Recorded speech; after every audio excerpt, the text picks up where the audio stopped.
శ్రీరాముని జననం గురించి వాల్మీకి రామాయణంలో విశదంగా వివరించబడింది. అయోధ్య నగరానికి రాజుగా దశరథుడు పాలిస్తున్న కాలంలో అతనికి సంతానం కలగలేదు. తనకు ఉన్న ముగ్గురు భార్యలు కౌసల్య, సుమిత్ర, కైకేయిలకు సంతానలేమి బాధ తట్టుకోలేక దశరథుడు వంశాన్ని కొనసాగించేందుకు పెద్ద యాగం చేయించాలని నిర్ణయించుకున్నాడు. పుత్రకామేష్టి యాగం. దశరథుడు మహర్షి వశిష్ఠుని సలహా మేరకు ఋషిశృంగ మహర్షిని పిలిపించి పుత్రకామేష్టి యాగం నిర్వహించాడు. ఈ యాగం పూర్తయిన తర్వాత అగ్నిదేవుడు పాయసంతో కూడిన ఒక బంగారు పాత్రను ప్రదానం చేశాడు.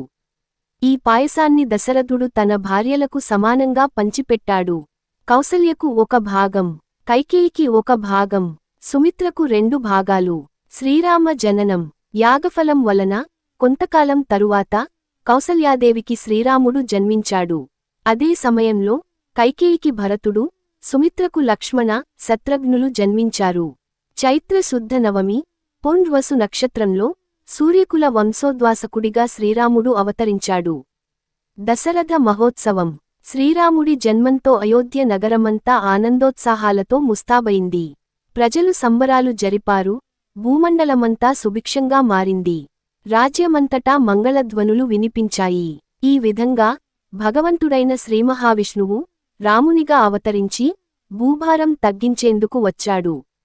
రామో విగ్రహవాన్ ధర్మః అంటే ధర్మస్వరూపుడిగా శ్రీరాముడు అవతరించాడు.